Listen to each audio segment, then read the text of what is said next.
அனைவருக்கும் வணக்கம். இன்று தமிழ் மக்கள் கொத்து கொத்தாக இலங்கை அரசாங்கத்தினால் இனப்படுகொலை செய்யப்பட்ட 14 ஆண்டுகள் நிறைவடைந்திருக்கிறது. இன்றைய நாளிலே அந்த நினைவேந்தல் நிகழ்வு உலகமெங்கும் இருக்கின்ற தமிழ் மக்கள் இந்த நினைவேந்தலை செய்து கொண்டிருக்கிறார்கள். அதே வகையிலே இன்றைக்கு நீங்கள் பிரித்தானியாவில் லண்டன் நகரிலே இருக்கின்ற நினைவேந்தலிலே நாங்கள் கலந்து கொண்டிருக்கின்றோம். இந்த நினைவேந்தல் நிகழ்வின் கலந்து கொண்டதன் பின்னர் எங்களுக்கு எழுந்திருக்கின்ற சில கேள்விகளை உங்கள் முன்னால் வைக்க வேண்டிய 14 வருடங்களுக்கு முன்னர் இலங்கையில் உலகத்தில் இருக்கின்ற அனைத்து நாடுகளும் ஒன்றிணைந்து தமிழ் மக்களை படுகொலை செய்தார்கள்.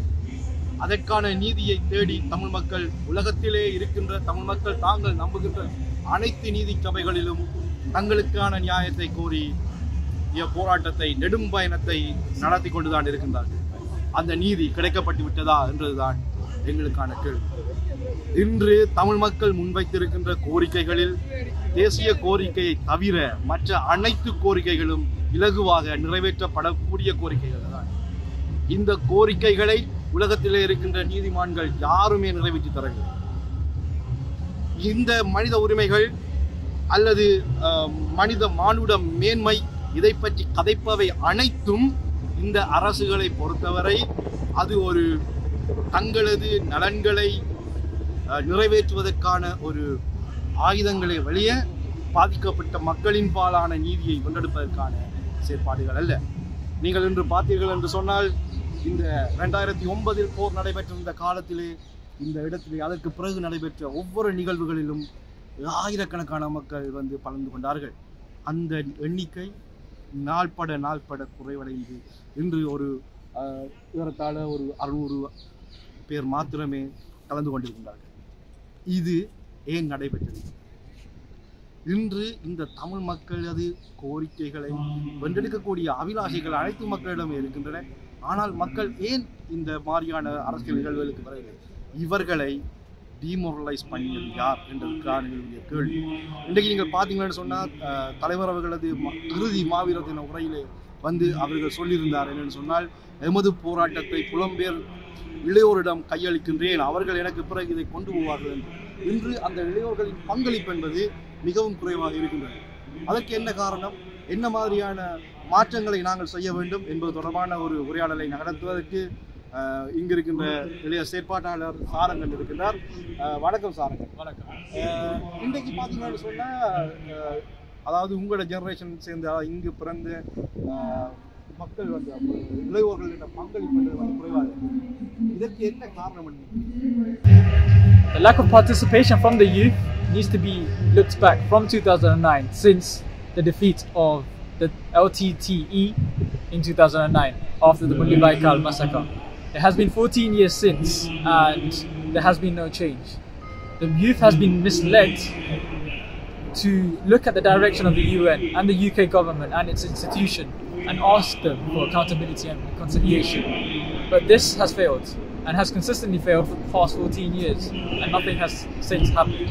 There is a lack of hope, a lost direction, a lost generation to say, of what to do next and how we can mobilize and how we can do things differently and how we can achieve our own power to get our own accountability and justice. And for this, the youth are probably not. Okay, நன்றி சாரங்கன். நீங்கள் சொல்லியிருந்தீங்க என்னென்னு சொன்னால், எப்படி இளைஞர்கள் அல்லது youth எப்படி டீபோலிட்டிசைஸ் பண்ணப்பட்டு ஒரு ஃபுல் ஹோப்ஸை கொடுத்து அவர்கள் மீண்டும் அந்த பக்தி பவிலியன் மாதிரி மீண்டும் வீடுகளுக்கு அனுப்பப்பட்டாங்கன்னு சொல்லி. இப்போ அடுத்த ஒரு கேள்வி என்னென்னு சொன்னால், இப்போ நீங்கள் சொன்ன மாதிரி இளைஞர்களுக்கு கொடுக்கப்பட்ட அந்த ஹோப் என்றது யூஎனுக்கு அல்லது வெஸ்டர்ன் இன்ஸ்டிடியூஷன்ஸ் அண்ட் வெஸ்டர்ன் ஸ்டேட்ஸில் நாங்கள் எங்களோட உரிமைகளை பேசி அல்லது அவர்களிடம் இறந்து பெற்றுக்கொள்ள முடியும் என்று நீங்கள் I believe you can win this democratic rights. I don't think we can. In my opinion, I don't think we can place the hope of asking for accountability, justice and independence and reconciliation to the current Western institutions. That includes the UN. As the past 14 years you can see, we have not progressed. Palestine still has not got their own independent nation. They've had a number of resolutions passed from the UN, and they are still protesting, they are still pleading for justice, they are still pleading for independence. The Tamil community is the same.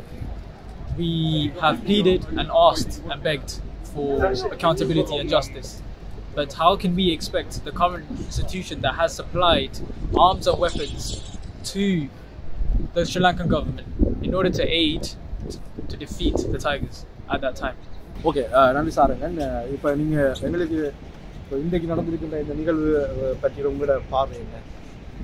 My view of Mullivaikkal today is of disappointment. Yes, there were a turnout of 400-500, but compared to the prior years beforehand, the community came together and protested in their masses.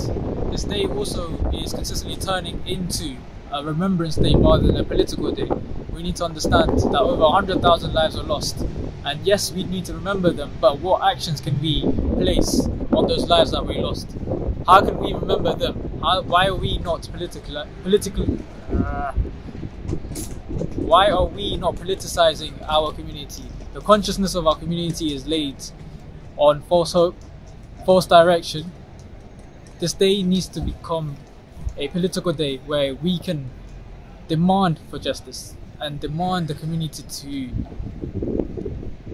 continue the legacy that was left behind from those that were fighting for their own land and freedom. How do we persevere and how do we continue this movement is the day for Mullivaikkal to be remembered for, whilst we proactively remember the dead and those that have laid their lives down for us. Okay sir, நீங்கள் நல்ல விஷயத்தை சொல்லியிருந்தீங்கன்னு சொன்னால், நாங்கள் சில 10 உயிர்களை அல்ல, லட்சக்கணக்கான உயிர்களை வந்து நாங்கள் இழந்திருக்கின்றோம். அந்த இழப்பின் நினைவேந்த நிகழ்வு என்பது வந்து மிகவும் ஒரு அரசியல் ரீதியாக ஒரு எழுச்சிகரமான நிகழ்வாக நடைபெற வேண்டும் என்று சொன்னால், அந்த உயிர்களுக்கான நீதி என்பது கிடைக்கப்பட வேண்டும். நீதி கிடைப்பது என்பது வந்து அவர்கள் எந்த கோரிக்கைக்காக அங்கு உயிரிழந்தார்களோ அந்த கோரிக்கைகள் வெற்றி பெற வேண்டும். ஆகவே அதற்கு நாங்கள் இங்கே வேலை செய்கின்றோமா கேள்வி. இப்போ அடுத்த கேள்வி வந்து என்னன்னு சொன்னால், இப்போ ஸோ உங்களோட பார்வையில் இப்போ யூத்ஸ் அல்லது இப்போ என்னன்னு சொன்னால், இப்போ ஏற்கனவே நான் சொன்னது போல தலைவர் வந்து கடைசி மாவீரத்தின் உரையில வந்து சொன்னது வந்து என்னன்னு சொன்னால், இந்த போராட்டத்தை வந்து எனக்கு பிறகு புலம்பெயர் தேசத்தில் இருக்கின்ற இளைஞர்கள் வந்து கொண்டெடுப்பார்கள். ஸோ அதை வந்து நிறைவேற்ற வேணும்னு சொன்னால், அந்த இளைஞர்களை வந்து நாங்கள் அரசியல்மயப்படுத்த வேணும்னு சொன்னால், நீங்கள் என்ன மாதிரியான ஒரு செயல்திட்டத்தை செய்ய வேணும் என்று உங்களோட பார்வையில் என்ன நினைக்கிறீங்க? As you mentioned, we were asked to take the struggles onto our own hands, but we haven't. Instead, we're trying to give it to these Western institutions and asking them, can you please give us the justice that we're asking for? If we are supposed to take this struggle in our hands, we need to build our own mass movement. We need to start mobilizing, we need to start politicizing our community. The consciousness needs to change. And in order to happen, these kind of events on Mullivaikkal now, the protest, the active participation and mobilization will happen. And without mobilizing the youth, without mobilizing the community, we cannot take the struggle into our own hands. We need to start discussing, we need to start meeting in person. Instead of just posting on social media a passive way of participating, let's turn that into an active way of participating. We need to start collaborating more and working on the platforms that needs to be put in place in order for the communities to grow and build those structures so that we can essentially take the struggle into our own hands and then force the institutions to come to us and then see if our demands can be met or not. If not, then there is always a mass movement that can take place which can overthrow the current institution of Sri Lanka, just like the way Adahalia almost overthrew the current institution and kicked out Rajapaksa and its regime. There is a possibility of doing something of the same and essentially being able to create a new independent state of Tamil Nadu. Okay, நன்றி சாரங்கன்.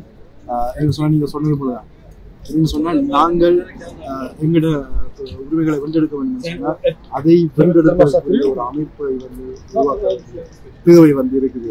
அந்த அமைப்பை உருவாக்க வேண்டும் சொன்னால், தனியாக ஒரு சிறிய அமைப்புகளாக நாங்கள் வந்து யோசனமில்லை, ஒரு மிகப்பெரிய ஒரு மாஸ் பார்ட்டி ஒன்று, அதாவது தமிழ் மக்களின் உரிமைகளுக்காக சமரசம் இல்லாமல் போராடக்கூடிய ஒரு மக்கள் மயப்படுத்தப்பட்ட ஒரு அமைப்பினை பிரித்தானியாவில் மாத்திரமல்ல உலகமெங்கிலும் உருவாக்க வேண்டிய ஒரு தேவை இருக்கின்றது.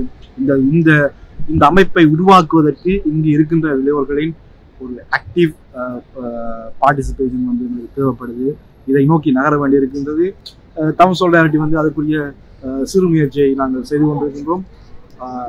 நாங்கள் இது சம்பந்தமான உரையாடல்களை தொடர்ச்சியாக இளைஞர்களுடன் மேற்கொண்டிருக்கின்றோம். உங்களுக்கு ஏதாவது எங்களோட இணைந்து டிஸ்கஷன்ஸில் பார்ட்டிசிபேட் பண்ணுறதுக்கு அல்லது இவ்வாறான அரசியல் வேலை திட்டங்களை செய்வதற்கு உங்களுக்கு ஆர்வம் இருக்கும் பட்சத்தில் எங்களை தொடர்பு கொள்ளுங்கள். வாருங்கள், உரையாடுவோம்.